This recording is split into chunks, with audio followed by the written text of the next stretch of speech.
Herkese merhaba, kanalıma hoş geldiniz. Yepyeni bir projeyle karşınızdayım. Bu kez de dedim ki artık bir tığ işi çalışayım. Hep robadan, yakadan başlamalı çalışıyorum. Biraz zor projeler çalışıyorum. Bu kez dedim herkese hitap eden basit bir proje çalışayım. Ve bu güzel salaş hırkayı çalıştım. Gerçekten çok güzel, çok sevimli, tatlı bir hırka oldu. Ben koyu renk çalıştım. Koyu kahve, acı kahve ve arasına da gold renginde simli ip kullandım. Sizler dilediğiniz şekilde çalışabilirsiniz. Ben sonuçtan çok memnun kaldım. Hatta bakın şu kısmına simli ipim yetmedi ama bu da dedim tarz olsun, çok da önemli değil. Yani bu da kusurumuz olsun değil mi? Bu da nazarımız olsun. Her şey de o kadar mükemmel olmak zorunda değil. O yüzden burayı hiç şey yapmadım. Normal düz olarak ördüm ve ben hırkama bayıldım. Bu şekilde gold detaylı bakın düğmeler kullandım. İpe 100 küsür 200 lira vermişimdir maksimum, hatırlamıyorum ama düğmelere 280 lira verdim. Düşünebiliyor musunuz? 280 lira. Buradan beni izliyorsa Sayın İnce Diş, tuhafiyecimiz kendini bilir. Yani 280 lira verdim 4 tane düğmeye. Yani hırkadan daha pahalıya geldi düğme. Eşim duymasın ki duyacak, izliyor videolarımı. Yani ama dediğim gibi en çok bunu beğendim. Duruşu bu şekildeydi. Öbür tuhafiyelerde daha basit düğmeler vardı. Ben de biraz iddialı olsun diye bu düğmeleri aldım. Ve güzel bir şekilde 280 liramı verdim. Her neyse. Hırkamızda toplamda 500 gram iplik kullandım. Sarma iplik. Kahverengi orta kalınlıkta sarma iplik kullandım. Onu da 2 kat yaptım. Yani kalın dökümlü bir model olsun istedim. 5 milim şiş kullandım. Modellerinizin salaş, dökümlü ve güzel durmasını istiyorsanız elinizi gevşek tutacaksınız. Diyelim ki elinizi gevşek tutamıyorsunuz. O zaman şişinizi büyük numara tutacaksınız. Bunun böyle güzel durmasının sebebi elimi gevşek tutmam ve büyük numara şiş kullanmam. Evet, yapımını baştan sona anlattım. Sizler de videomu izleyerek çok rahatlıkla bu güzel hırkayı çalışabilirsiniz. Videoma geçmeden önce lütfen kanalıma abone olmayı, bana destek olmayı ve bir emoji dahi olsa yorum yapmayı unutmayın. Bu ve bütün projelerimin detaylı görselleri ve benimle daha kolay iletişim kurabilmek amacıyla da Instagram hesabından beni takip edebilirsiniz. Linkini açıklama kısmına ekleyeceğim. O zaman keyifli seyirler. Evet, kullandığım iplikle başlamak istiyorum. Bu şekilde sarma iplik almıştım. Kahverengi, bakın şöyle koyu kahve, acı kahve. Böyle 2 kattı. 2 kat çok hacimsiz durdu. Ben daha pufuduk pufuduk duran bir model istediğim için bunu diğer yumakla birleştirdim. Yani 4 kat olarak örüyorum. Tığım şöyle 5 milim tığ kullanıyorum. Hemen modelimize başlayalım. Yanlarla başlayacağım. Modeli yanlar üzerinden göstereceğim. Hem de kesmeleri detaylı olarak göstereceğim. Şimdi bakın, zincir çekerek başlıyoruz. Yanlar için 32 tane zincir çekiyorum. Bakın orta ayarda, çok gevşek de değil, sıkı da değil. Orta ayarda 32 tane zincirimi çekiyorum. Bakın 32 tane zincirimi attım. Orta ayarda bakın esnek, çok sıkı zincir atmayın. Alt tarafı dar, üste doğru genişleyen saçma sapan bir model ortaya çıkar. Şimdi en son zincirimi tuttum. 3 tane zincirimi çekiyorum ve son tuttuğum zincire bakın şöyle giriyorum arkadan, şu arka kanadından, bu kısmından. Ay, başına dolamayı unuttuk. Başına doluyorum, bu noktaya giriyorum ve ikili trabzan yapıyorum. Bu çektiğim 3 zincirde bir trabzan sayıyorum. Doluyorum, bakın bir sonraki bu arka kısma. Yani normal şu zincirin iç kısmına değil de şöyle arka kanadına batıyorum ve ikili trabzan yapıyorum. Hem tığım 5 milim hem de elimi mümkün olduğu kadar esnek tutuyorum. Çünkü bu modelin önemli özelliği böyle esnek ve salaş olması. Sıkı sıkı örerseniz böyle kaska bir örgü olur. Onu istemiyoruz biz.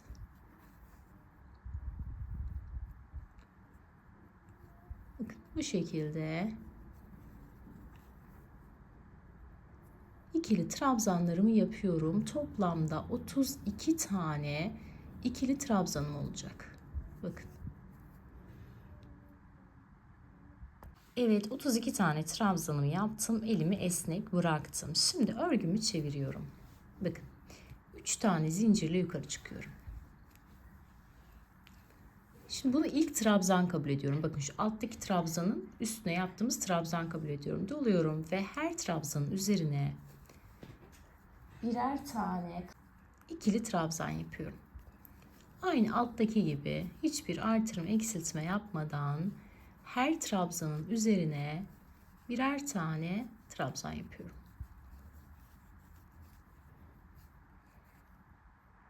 Ve trabzanları yaparak sıra sonuna geldim.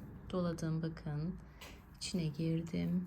İkili trabzan yaptım. Şimdi bakın şu noktada bu kenar ilmeğinin de üzerine mutlaka bir trabzan yapmamız gerekiyor. Eğer bunun üzerine trabzan yapmazsak, bu arada bitişi şöyle 3 seferde çıkarak tamamlıyorum. Kenarlar dik olsun, yığılma olmasın diye. Şimdi en son bunun üzerine trabzan yapmazsak eksilir ilmeklerimiz ve yukarı doğru böyle bir üçgen görüntü elde ederiz. Şimdi bakın bu sırada ne yapacağım? 2 sıra bu şekilde koyu kahve ipimle trabzan ördüm. Şimdi bakın şöyle kahve ipimin bir tanesini koparıyorum. Şimdi kopardığım ipin yerine bakın şöyle simli bir ipim var. Gold renginde, onu takıyorum. Yani bakın bir tane koyu kahve ip, bir tane de simli ipim var. Şimdi ikisiyle öreceğim. Direkt simli iple örmek istemedim. Simin yapısı sert olduğu için hoşuma gitmedi. Çok böyle simli de olsun istemedim. Şimdi bakın 3 zincirle yukarı çıkıyorum. Şimdi doladım. Dibine batmıyorum. Bu zaten buranın trabzanı sayıyoruz. İkinci ilmeğe giriyorum. İkili trabzan yapıyorum. Ardından bakın doluyorum. Şöyle arka kanadına batıyorum. İlmek çıkarıyorum. Bunu 1 sayıyorum. Doluyorum. Arkadan batıyorum. İlmek çıkarıyorum. Bunu 2 sayıyorum. Doluyorum. Arkadan batıyorum. İlmek çıkarıyorum. Bunu 3 sayıyorum. Doluyorum.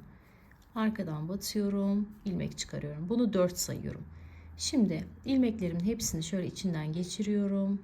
İlk ilmeğimi bırakıyorum.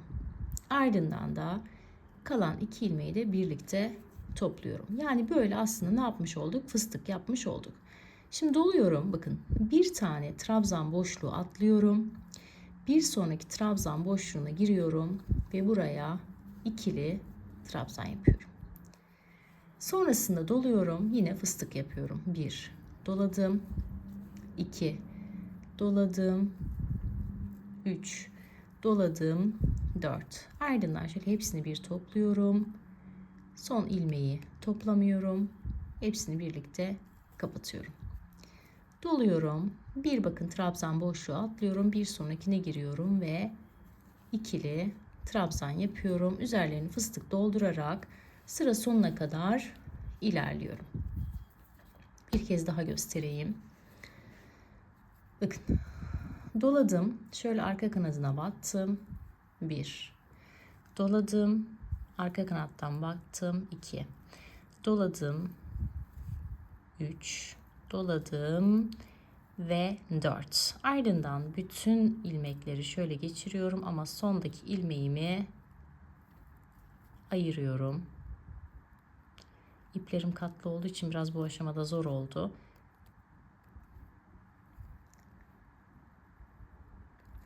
Kalan bakın son ilmeği, ikisini birlikte alıyorum. Ardından da doluyorum. Bakın bir trabzan boşluğu atlıyorum. Bir sonrakine giriyorum ve ikili trabzan yapıyorum. Sıra sonuna kadar aynı işlemi devam ettirelim. Bu fıstıklarımızdan yapalım. Evet, sıra sonuna geldim. Şu anda bakın kaç tane fıstığım var, hemen sayalım. 2, 4, 6, 8, 10, 12, 14, 15 tane fıstığım var. 16.'yı yapacağım. Bakın doladım. 2 tane batma hakkım kaldı. Battım. Hemen son fıstığımı da yapıyorum.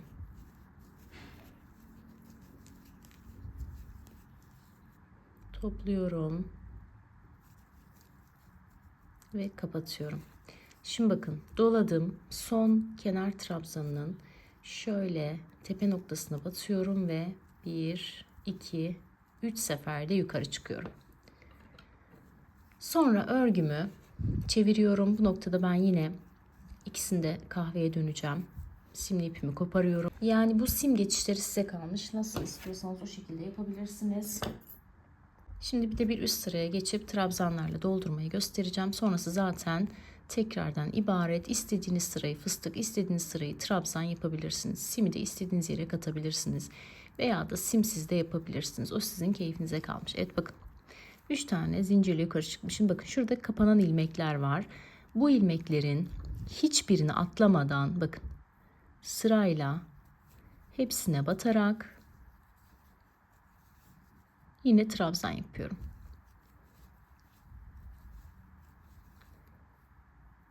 Toplamda 32 tane trabzanımın olması gerekiyor. Baktınız trabzan eksik kaldı. Son kısma çift batın. O şekilde 32 trabzanımızı oluşturmamız gerekiyor. Burada önemli olan bizim 32 tane trabzana sadık kalmamız. Bakın hiçbir kapanan ilmeği atlamadan hepsine trabzan yaparak sıramı tamamlıyorum. Bakın şöyle bir görüntümüz var. Evet, sıramı tamamladım. 32 tane trabzanım var. Şimdi yine şu simli fıstık sırasından yapacağım. O yüzden ipimin bir tanesini simli iple değiştiriyorum. Evet, yine simli ipimi devreye kattım ve 3 zincirle yukarı çıkıyorum. Yine şu alttaki sıranın aynısını yapacağım. Başına doluyorum. Bir sonraki boşluğa giriyorum ve hemen fıstık yapıyorum. Ayağa kalktı ikisi. Evet. İpimi bırakır mısın yavrum? Lütfen. Lütfen. Sonra bak videoyu çekemiyorum. Sonra ablalar bana kızıyor. Keşke orayı da gösterseydiniz. Keşke burayı da gösterseydiniz. Bir boşluk atlayıp bir sonrakine giriyorum. Ve yine fıstığımı yapıyorum. Fıstık yapıyorum. Eloşu yapıyorum. Ela sen de bir fıstıksın biliyor musun? Bir boşluk atladım. Bir sonrakine geçtim. Önce ikili trabzan. Sonra 4 sefer batarak. Lütfen karıştırma iplerimi. Onlar farklı ipler. Karıştırmanı istemiyorum lütfen. Lütfen böyle. Devam ediyorum. Aynı şekilde sıramı tamamlıyorum. Evet, sıramı bitirdim. 16 tane fıstığım oldu. Şimdi bir üst sıraya geçiyorum. Yine trabzan sırası yapacağım. 32 tane trabzanımı yapacağım. Sonrasında bir de şu fıstıkları aralarda trabzanlı şekilde yapmıştım. Onu da göstermek istiyorum. Sonrasında neden göstermedin vesaire diye yorumlar gelmesin. Onu da göstereyim, tam olsun. Mantık çok kolay. Şimdi şunların üzerine 32 tane trabzanı doldurup geliyorum. Bir üst sırada da o bahsettiğim kısmı göstereceğim. Ne kızım? Evet, onlar benim dosyalarım. Onlar benim işimin dosyaları. Karışma, tamam mı? Onları yırtmak asla yok. Evet, asla yırtma. Asya. Trabzanlarımı yaptım. Sıra başına geldim. Yine 3 zincirle yukarı çıkıyorum. Şimdi bakın hemen bir sonrakine giriyorum. İkili trabzan yapıyorum ve buraya bir tane fıstık yapıyorum. Bunun arkasını yapayım mı? Hayır kızım, onlar resmi evrak.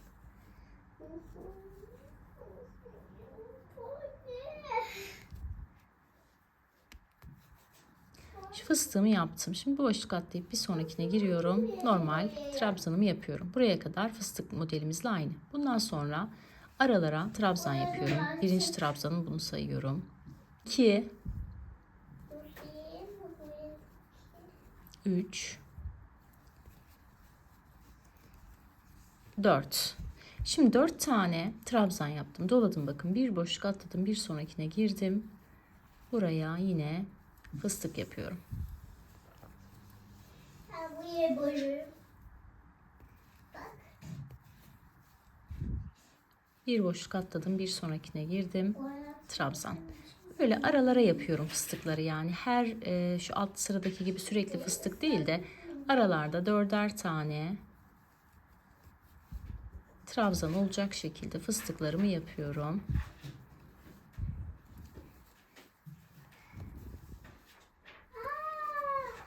Bundan sonraki sıra yine trabzan sırası. Sonra istediğiniz gibi fıstık, trabzan şeklinde uzatabilirsiniz. Şimdi ben aynı bu mantıkla belli bir aşamada öreceğim. Daha sonra yaka kesmeleriyle karşınızda olacağım. Buralar dediğim gibi size kalmış. Ben ördüğümün sıralamasını da size göstereceğim. Ondan da yapmak isterseniz yaparsınız. Şimdi yaka kesmesine kadar düz olarak bir saniye kızım 32 ilmeği bu modelde devam ettireceğim. Sonra görüşelim. Efendim. Evet, şimdi yan için böyle bir parçayı hazırladım ben. 32 ilmek başladım ve belli bir mesafede modelimi değiştire ördüm. Şöyle bakın, ekran görüntüsü alabilirsiniz. Fıstıkları ve trabzanları değiştire ördüm. Burada dikkat etmemiz gereken 32 tane trabzana sadık kalmak, genişleme veya daralma olmaması. Şimdi santim olarak ölçüsünü paylaşacağım. Evet, 31 santim ördükten sonra şimdi kesmelere başlıyoruz. Önce sağ tarafın kesmesini göstereceğim. Bakın dönüyorum. Döndüğüm zaman şöyle bakın, ilk ilmeğe giriyorum. Bir tane sık iğne yapıyorum. Şimdi ikincisine giriyorum, doluyorum. Ve bir tane çakma trabzan yapıyorum.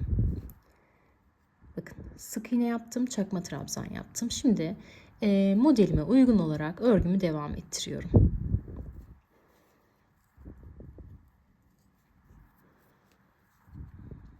Şöyle 1 2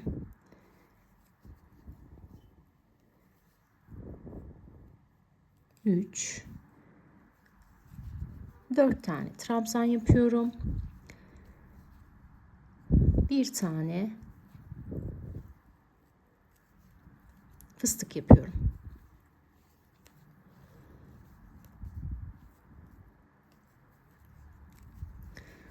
Şurada bakın, şu geniş kısım denk geldiği için atlamadan yaptım. Şimdi normal trabzan olduğu için bir tane atlıyorum ve trabzan yapıyorum. Bu şekilde 4 trabzan, bir fıstık şeklinde sıramı tamamlıyorum.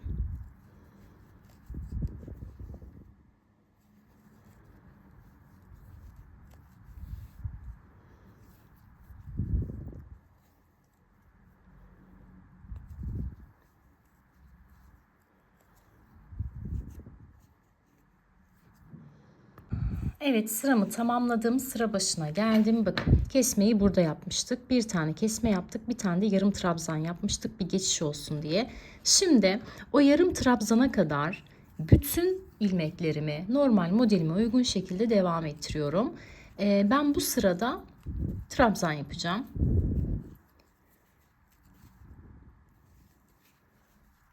Yani 30 tane trabzan yapacağım şu an. Bir tane sık iğne yapmıştık. Kestik, 31'e düştü ilmek sayımız. Şimdi yaptığımız yarım trabzanın üzerine de bir tane sık iğne yapacağız. Bir tane ilmek azaltmış olduk diğer sırada. Burada da yine bir ilmek azaltacağız. Evet, bu şekilde trabzanlarımı yaparak sıra sonuna doğru ilerliyorum. Evet, şimdi 29 tane trabzanı yaptım. Doluyorum. 30'uncuya şöyle bir çakma trabzan yapıyorum, yarım trabzan. 31'incinin de içine giriyorum ve sık iğne yapıyorum. Burada da ne yaptık? Bir tane kesme yapmış olduk. Şimdi döndürüyorum. Sık iğne yaptığım ilmeği şöyle kaydırıyorum. Bir sonraki çakma trabzana giriyorum. Bir tane sık iğne yapıyorum. Doluyorum. Bir sonraki trabzanın üzerine normal yarım trabzan yapıyorum. Sonra devam ediyorum.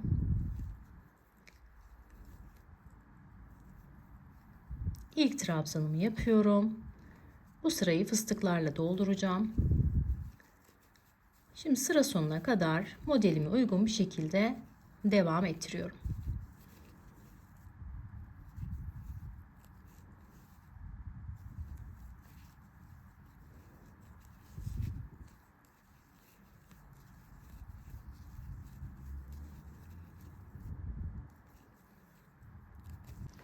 Evet, sıramı tamamladım. Bakın, kesme yaptığım yer şöyle bir çapraz geldi. Şimdi bu tarafta hiç kesme yapmıyoruz. Hep bu tarafta yapıyoruz. Sıra başında ve sıra sonunda. Şimdi örgümü çeviriyorum. Bu sırada trabzan sırası yapacağım. Şimdi bakın. 2 tane kesme yaptık. 2 tane kesme yapmış olduk. Bir tane yarım trabzanımız var. Bir tane normal trabzan var. Şu normal trabzana gelinceye kadar hepsinin üzerine birer tane trabzan yaparak geliyorum. Son trabzana çakma trabzan yapacağız. Bir önceki sırada çakma trabzan yaptığımızı da sık iğne yapacağız. Mantık bu şekilde devam edecek.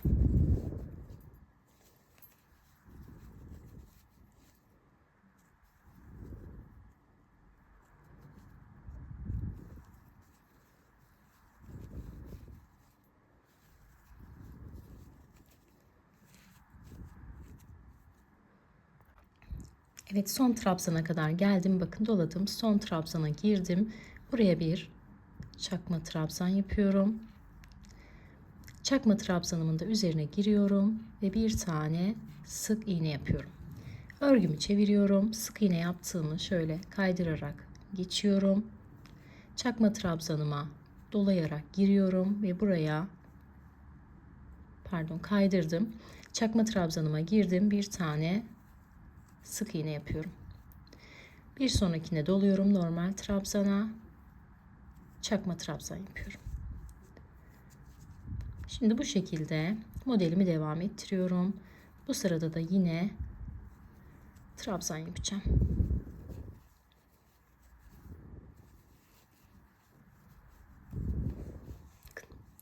Şurası azaltma yapmaya başladığımız yer. Şu V yaka çizgimiz bu şekilde oluşuyor. Evet, sıramı tamamladım. Buradaki çakma trabzanı saymazsak 27 tane trabzanım var. Yine simli ipimi devreye sokacağım. Evet, örgümü çevirdim. Şimdi yine bir fıstık sırası yapacağım. Sonlara doğru ama trabzanla geçeceğim. Yani şu bitiş yerlerinin V yaka kısmının böyle trabzanla yukarı çıkmasını istiyorum. O yüzden sonlardan böyle 4-5 tane normal trabzan yapacağım. Hemen fıstık modelimle başlıyorum.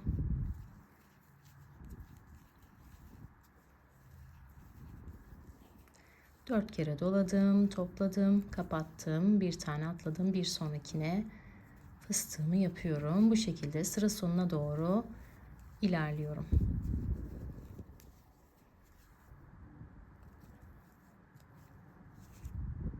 Evet, sıra sonuna geldim. Şöyle fıstıklarımı yaptım. 2, 4, 6, 8, 10, 12 tane fıstık yaptım. 2 tane trabzan yaptım. Şöyle son trabzanın üzerine de giriyorum.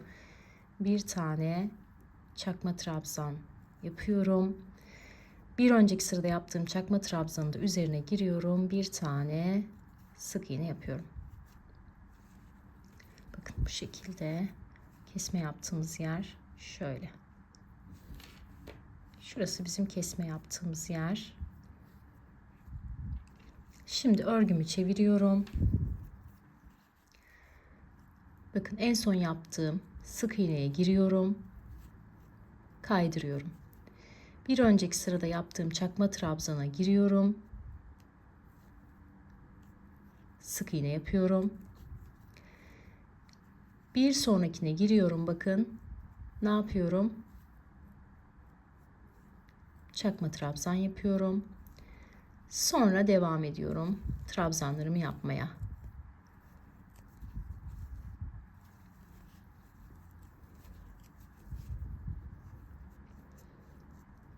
Şimdi burada da bir önceki sırada 26, 25 tane normal trabzanımın olması gerekiyor.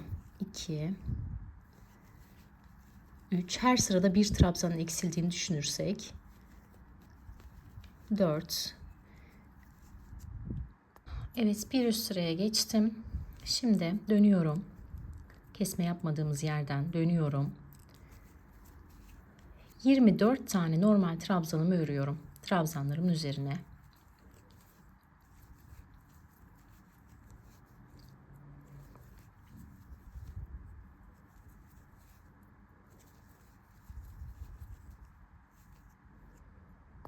Evet, 24 tane trabzanımı ördüm. 25.sine giriyorum. Bir tane yarım trabzan yapıyorum.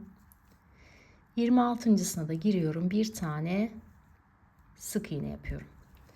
Şimdi bakın, dönüyorum, sık iğne yaptığımı kaydırıyorum. Bir sonrakine giriyorum. Sık iğne yapıyorum. Bir sonrakine giriyorum. Buna da şöyle bir çakma trabzan yapıyorum. Şimdi devam ediyorum. Şöyle 1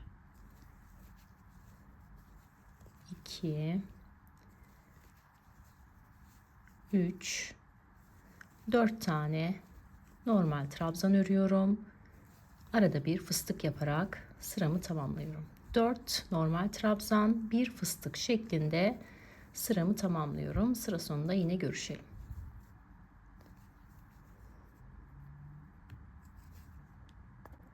Evet, örgümü çevirdim. Kesme yapmadığım noktadayım. Şimdi 22 tane normal trabzan yapıyorum.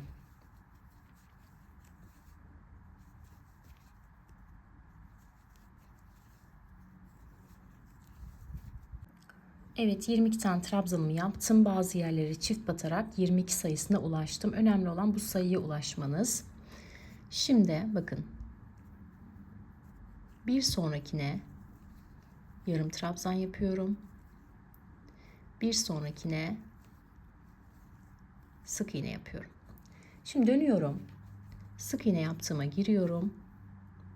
Kaydırıyorum. Yarım trabzan yarım trabzan yaptığıma evet. Sık iğne yapıyorum. Bir sonraki tam trabzanıma da şöyle yarım trabzan yapıyorum. Şimdi sıramı yine trabzanlarla tamamlıyorum.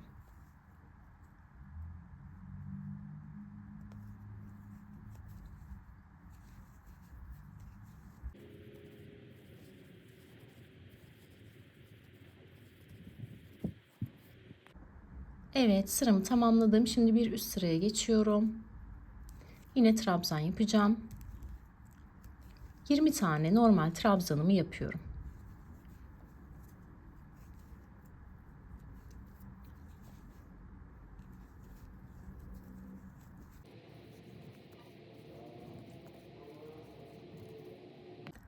Evet, 20 tane trabzanımı yaptım. Şimdi bakın 21.'ye giriyorum. Çakma trabzan yapıyorum. Bir sonrakine giriyorum ve şöyle girelim. Sık iğne yapıyorum. Şimdi örgümü çeviriyorum. Son sık iğneme giriyorum. Kaydırıyorum. Çakma trabzanıma giriyorum. Bir tane sık iğne yapıyorum. Ardından doluyorum. Bakın artık kesmeyi bıraktım. Çakma trabzan yerine normal trabzanımı yapıyorum. 2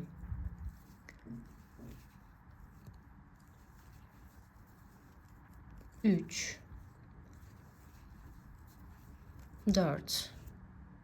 Evet, şimdi arka bedeni 64 ilmek başladım.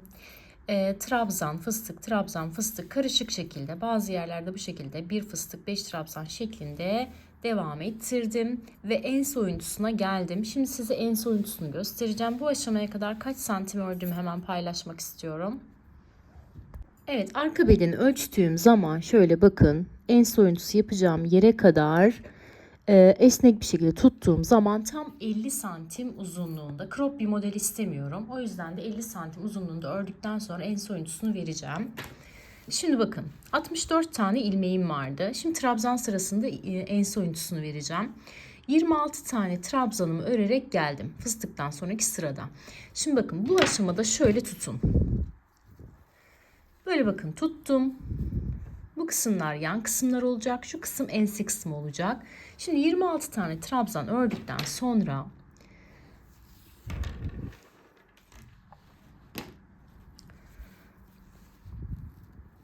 netleştirelim kameramızı.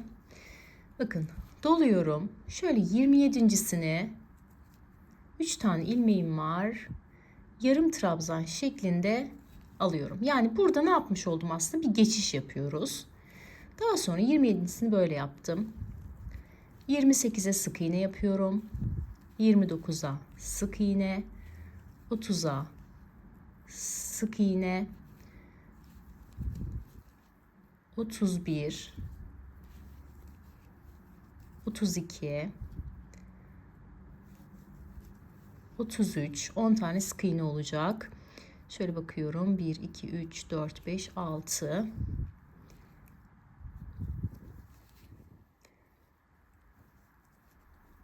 7, 8, 9 ve 10. 10 tane sık iğnemi yaptım bakın. 26 trabzan, bir çakma trabzan, 10 tane sık iğne. Şu sık iğneme yine bakacağım. 1, 2, 3, 4, 5, 6, 7, 8, 9, 10. Şimdi şuradan sayacağım. Kaç tane boşluğum kalmış? 1, 2, 3, 4, 5, 6, 7, 8, 9, 10, 11, 12, 13, 14, 15, 16, 17, 18, 19, 20, 21, 22, 23, 24, 25, 26, 27. Tamam.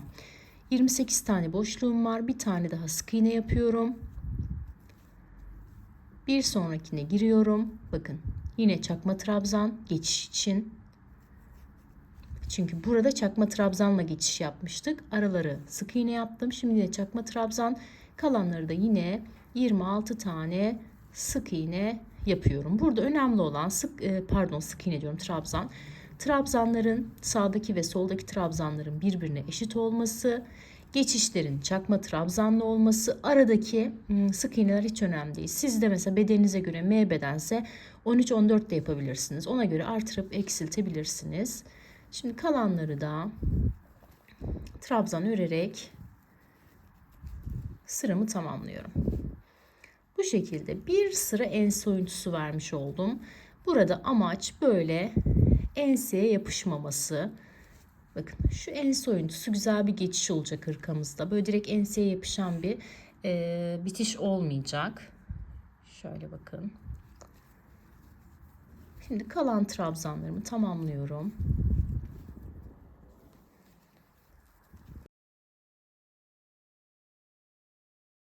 Şimdi bakın son trabzanımı da yaptım. Şimdi şöyle bir bütünlük olsun ve bu tığ işinden kaynaklı yamukluklar, oluşan yamuklukları önlemek için bir sıra bu yaptığımız dikdörtgenin çevresine ne yapacağım?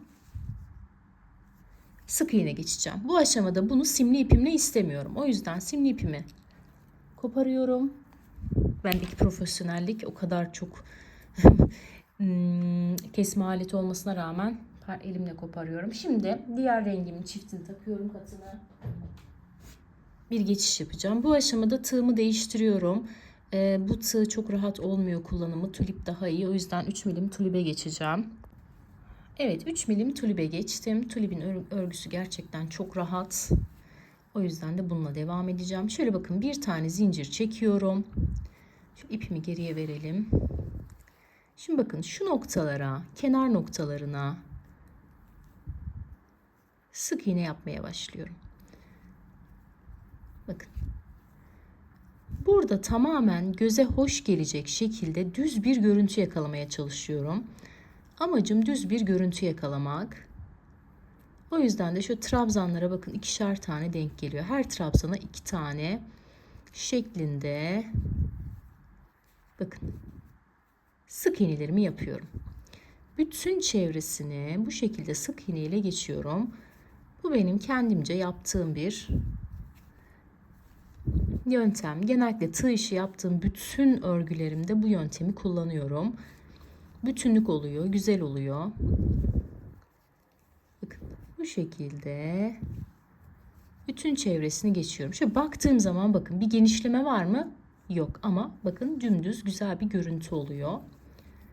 Bütün parçaları bu şekilde yapacağım. Şimdi arka parçayı bitirmiş olduk.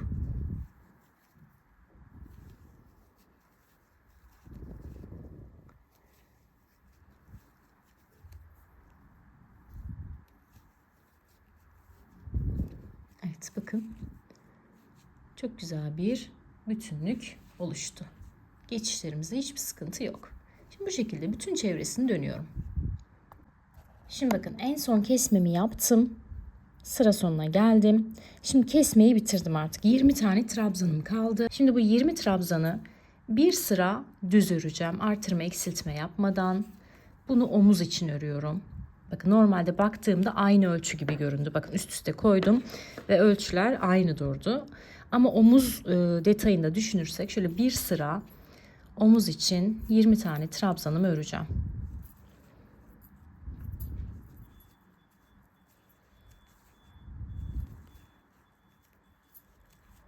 En son 20 trabzanla kaldık artık. 12 tane kesme yapmış olduk. Yaka boyunca yani toplamda 12 tane kesme yaptık.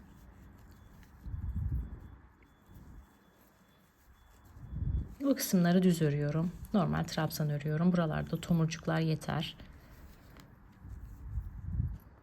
Evet, omuz içinde bir sıra ördüm. Şöyle bakın sabitleyelim. Şimdi bunu santim olarak ölçülerini sizinle paylaşacağım. Toplam kesme yaptığımız nokta şöyle düz tutarsak eğer 27 santim. Toplam boy uzunluğunu da söyleyeyim size.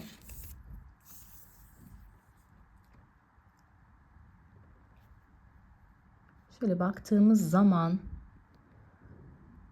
tam olarak 57 santim. 57 santim uzunluğunda. Şimdi bu aşamada ne yapacağız biliyor musunuz? Bu simli ipim devrede. Simli ipimle normal diğer ipim karışık. Kenarlarından bir sıra sık iğne geçeceğiz. Hem şu merdiven görünümünü kapatmış olacağız hem de bir bütün şeklinde görünmesine yardımcı olacağız. Bu aşamada diğer tulibimi alıyorum, 3 milim tığımı. Evet, bakın şöyle kenarlarından sık iğne geçiyorum. Bakın trabzanların iç kısmına batarak sık iğnelerimi geçiyorum. Burada amacım genişlemesi falan filan değil. Burada amacım bu geçişin düz bir geçiş olmasını sağlamak. Yani bu trabzanlardan kaynaklı, kesmelerden kaynaklı merdiven görünümünü bu yaptığımız sık iğne sayesinde kapatacağız. Bakın. Düz güzel bir görünüm elde etmiş olacağız.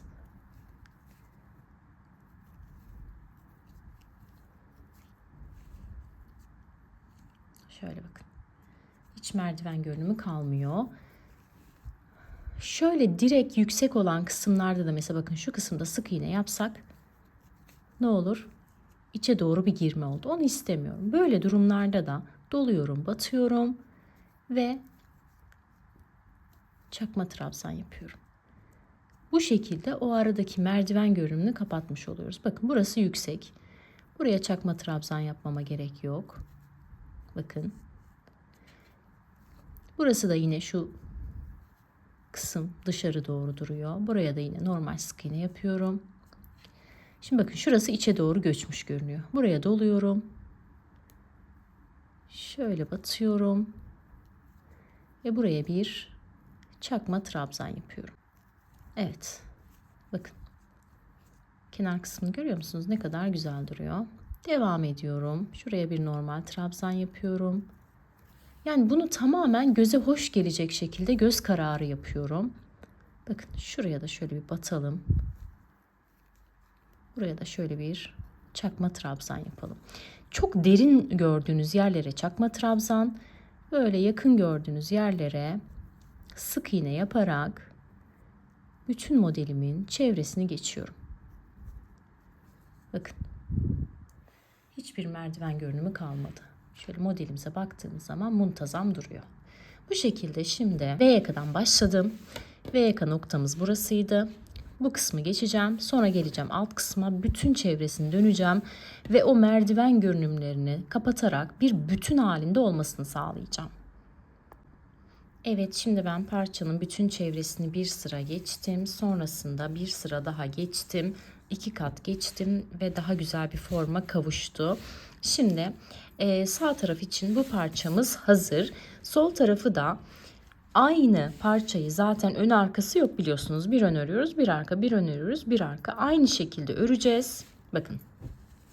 Bunu şöyle sağ parça olarak düşünürsek, bu sağ tarafın parçası olarak düşünürsek aynı parçayı öreceğiz.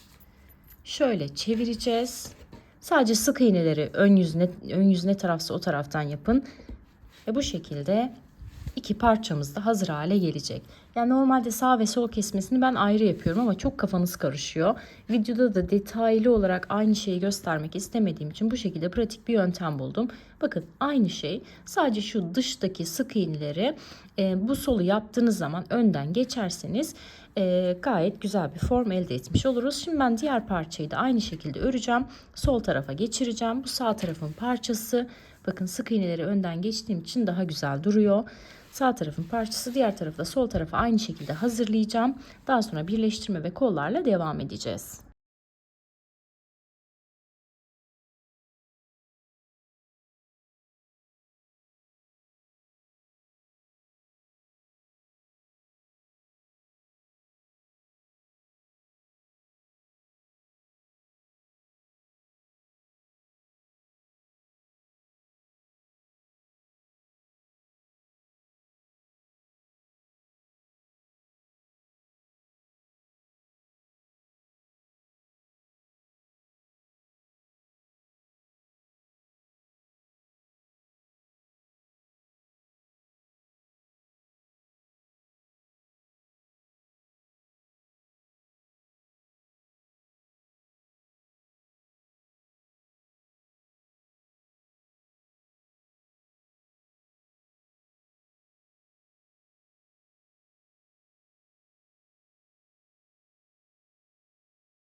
Evet, ben şöyle üst tarafın, omzun ve yanların birleştirmesini yaptım. Kol açıklığı bıraktım. Kol açıklığını da tam şu V yaka kesmesi yaptığımız hizadan bıraktım. Yani geniş bir kol var, bakın tam V yaka kesmesi yaptığım hizaya kadar diktim alttan ve orada bıraktım. Bu noktadan sonra bu kısımdan kol çıkararak devam edeceğiz. Şimdi buraya ipimi bağlıyorum. Direkt bunun üzerinden kolu örmeye başlayacağım.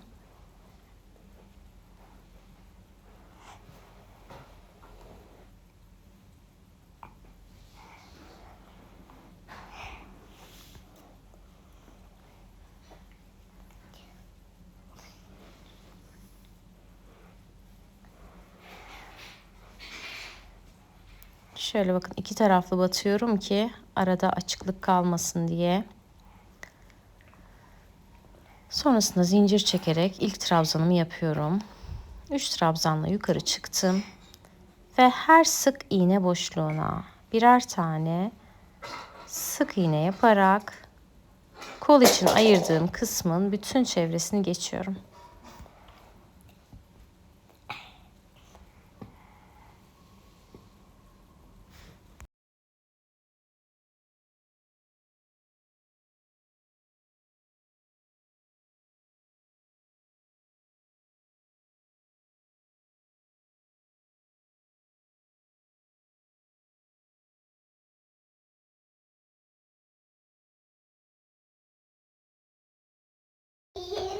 Bakayım.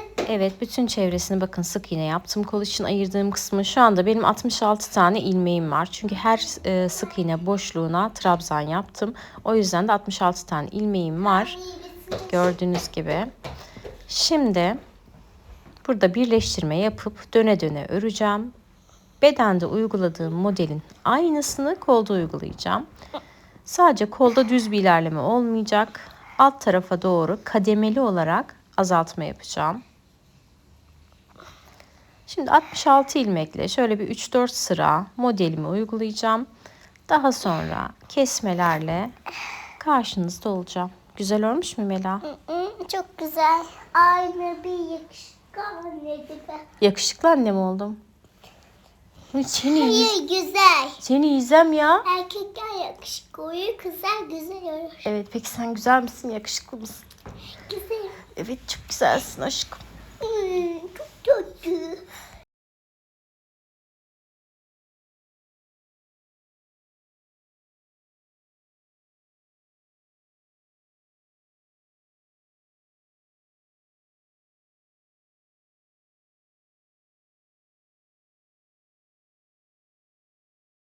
Evet, bakın şimdi kolu 1, 2, 3, 4 sıra ördüm. 5. sıraya geçiyorum. Burada trabzan sıram. Toplam 66 ilmekle başlamıştık. Şu kısımlarda bakın ilmek atlatarak ilmek sayımı azalttım. Şurada da yine ilmek atlattım. Buralarda da. Toplamda 6 tane ilmek azalttım. Ve bu sırada trabzan sayımı 60'a düşüreceğim. Sizin denk gelmiyorsa mesela işte atıyorum daha fazla ilmek varsa şöyle bir, şöyle ikisini bir alıp kesmede yapabilirsiniz bu şekilde. Tamam, önemli olan burada 60'a düşürmeniz ilmek sayınızı. Bu arada simli ipim bitti, başka bir simli ip kattım. O biraz daha gold renginde ve bir tık ince ama simli ipi olmazsa da çok saçma olur. Kolumun bir tanesi. O yüzden de simli iple devam ediyorum. Yani tonu tam aynı olmasa da görüntü olarak bence bütün duruyor, yani uyumlu duruyor. Evet, şimdi bu sırada 60 tane trabzanımı yapıyorum. Bakın kaçıncı sıradayız? 1, 2, 3, 4. 5. sırada 60'a düşeceğiz. 66 ile başladık. 5. sırada 60'a düşüyoruz.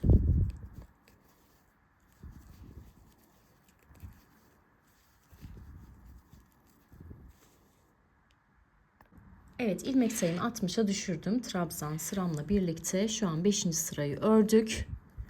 Şimdi bakın ilk başladığım trabzana şöyle batacağım. Kaydıracağım. 3 zincirle yukarı çıkıyorum. Direkt buraya değil, bir sonrakine batıyorum. Burada kesme yapmış oluyoruz. Normalde buraya batmam gerekiyordu. Çünkü şunu bir trabzan sayıyoruz. Bunu da bir trabzan. Şimdi burayı da fıstıklarla yaparak sıramı tamamlayacağım. Bu sırada da 2 tane kesme yapmış olacağız. Bir üst sırada ilmek sayımızın 58 olması gerekiyor. Bir üst sıraya da yine trabzanla dolacağız. Şimdi fıstıklarımı yapıyorum. Bir üst sırada da trabzanlarla dolduruyorum. Geliyorum. İlmek sayım 58 olacak.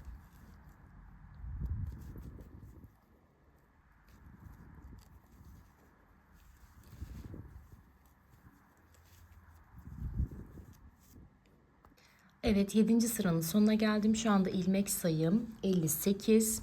2 sıra öreceğim. 3. sırada yani 7, 8, 9, 10. sırada ilmek sayımı 56'ya düşüreceğim. Normal modelimi uyguluyorum.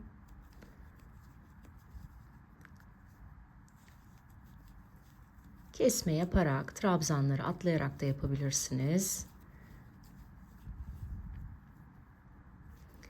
İlmek sayımı 56'ya düşüreceğim. Bu sırada böyle aralarda trabzan, 4 trabzan, bir fıstık şeklinde yapacağım. Bakın bu şekilde. Diğer sıramda ne yapmışım? Diğer sırada da full trabzan geçip 56'ya düşüreceğim ilmeğimi. Bu şekilde kademeli olarak azaltıyoruz.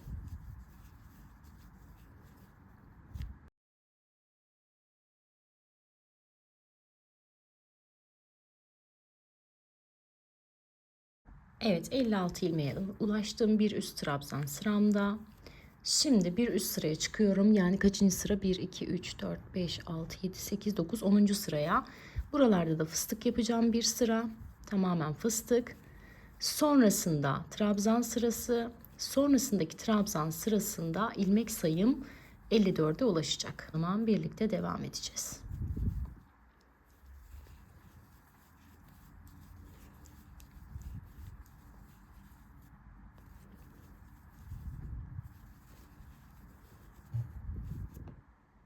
Evet, 11. sıranın sonuna geldim. Sıramı trabzanlarla kapattım. Şimdi bundan sonra şu diğer kolu yaptım, oradan sayalım. Evet, diğer koldan saydım. 5 sıra bu 52 ilmeği her sırada bir azaltma yaparak 48'e düşürmeye çalışalım. 5 sıra sonra görüşelim. 5 sıra sonunda ilmek sayımız 48'e düşecek. Bunu orantılı her sırada birer tane eksiltme yaparak ilmek sayımıza ulaşalım. Toplam ilmek sayımız kaç olacak? 48 olacak. Yine ben kafama göre modelimi devam ettireceğim. Evet, 48 ilmeğe ulaştım. Şimdi bir üst sıraya geçiyorum. Yine trabzan yapacağım. Burada da ilmek sayımı 44'e düşüreceğim. 4 tane ilmeğimi keseceğim. Bakın, burada bir tane atladım, bir tane kesmiş oldum. Bir tane de burada atlayacağım. Aralarda da yine şu şekilde, bakın, yaparak kesme yapacağım.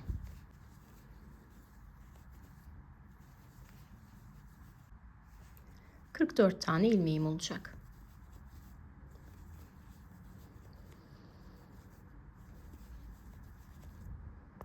Evet, sıra sonuna geldim. 44 tane ilmeğim var. Bakın, sonuncuya batmayacağım.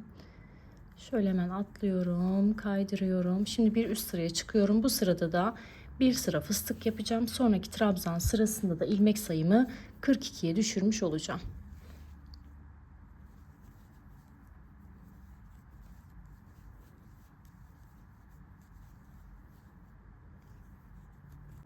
Evet, fıstıklardan sonra bir sıra daha ördüm ve şu anda 42 tane ilmeğim var. Şöyle uzunluğunu üzerime giydiğimde daha net anlaşılıyor. Şimdi bunun uzunluğu düşük kol olduğu için sadece kolun uzunluğuyla değil, yani robadan başlamadaki gibi değil, bedenin de dökülmesiyle orantılı olduğu için üzerinize giyerek denemenizi tavsiye ediyorum. Şimdi bakın, bu uzunluk üzerime giydim ve benim için yeterli oldu. Şimdi 3 tane zincirle yukarı çıkıyorum ve lastik yapıyorum. Lastiği çok uzun yapmayacağım. 2 sıra bir lastik yapacağım. Şöyle bakın, öndeki trabzana girdim. Trabzanımı yaptım. Doladım. Şöyle sıradakine arkadan giriyorum. Trabzanımı yapıyorum. Bakın, doladım. Şimdi sıradakine ön kanadından giriyorum. Trabzanımı yapıyorum. Bir sonrakine arka kanattan giriyorum. Trabzanımı yapıyorum. Bakın, bir ön kanat,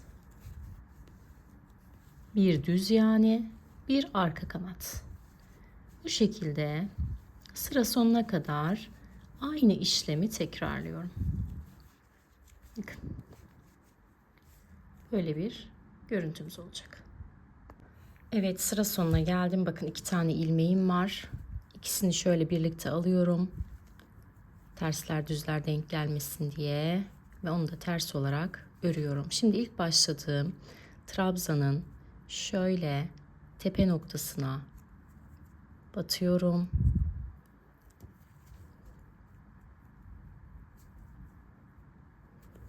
Ve ilmeğimi kaydırıyorum. Şimdi ne yapıyoruz? Yine 3 zincirle yukarı çıkıyoruz. Son bir kez daha öreceğiz. Ön kanatta olana ön kanattan batıp trabzan yapıyoruz. Bu son sıramız. Arka kanatta olana arka kanattan batıp trabzanımızı yapıyoruz. 2 sıra lastik örmüş oluyoruz. Ben çok kalın bir lastik istemedim. O yüzden bu şekilde 2 sıra lastik yapıyorum. Siz daha uzun ve kalın bir lastik isterseniz daha 4-5 sırada yapabilirsiniz. Yani sizin tercihinize kalmış. Evet, bakın, bu şekilde sıramı tamamlıyorum ve kolu bitiriyorum.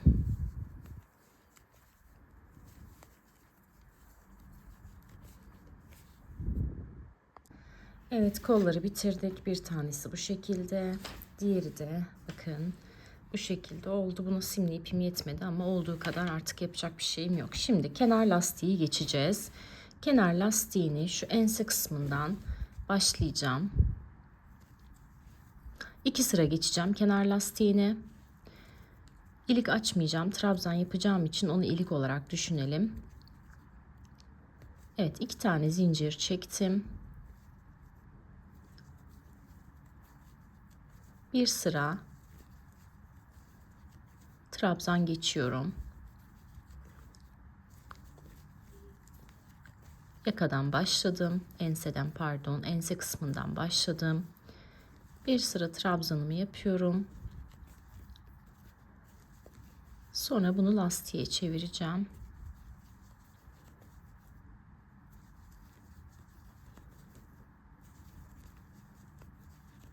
Bakın bu şekilde. Şu tam orta kısmına da batalım. Buralarda boşluk olmasın. Evet. Her sık iğnenin üzerine birer tane trabzan yaparak lastiğimin ilk sırasını oluşturuyorum. Üzerine de aynı koldaki gibi bir önden bir arkadan ilmek alıp trabzan yaparak bir sıra geçeceğim. Evet, bakın bu şekilde. Şimdi bütün çevresini bakın, enseden başladık. Yanlar, alt kısım, etek kısmı, diğer yan ve bulunduğumuz noktaya kadar gelelim. Evet, bakın bütün çevresini döndüm. Şöyle alt kısımları da göstereyim. Bu tarafı da göstereyim. Yine başladığım noktaya, enseye geldim. Şimdi ilk başladığım trabzanın tepe noktasına batıyorum. İlmeğimi kaydırıyorum. Ardından da 3 zincirle yukarı çıkıyorum. Bu arada diğer tülübe geçtim. Aralara takılmasın diye. Bir de lastik bir tık daha gevşek olmasın diye tülübe geçtim. Şimdi bakın, bunu düz trabzan kabul ediyorum. Hemen geçiyorum. Şöyle arkadan ilmek alıyorum. Ters trabzan. Doladım. Önden giriyorum. Düz trabzan. Doluyorum. Arkadan giriyorum. İlmeğimi çıkarıyorum. Ters trabzan. Önden bakın yapıyorum. Düz trabzan. Arka kanattan giriyorum. Ters trabzan. Bu şekilde sıra sonuna kadar aynı işlemi tekrarlayarak lastiğimi yapacağım. Bütün çevresini geçeceğim. Sonra bir düğmelerimi bakalım koyacağım. Duruma göre bir sıra daha ekleyebilirim veya da eklemem. Şu an net bir şey söylemek istemiyorum. Bu şekilde sıramı tamamlıyorum.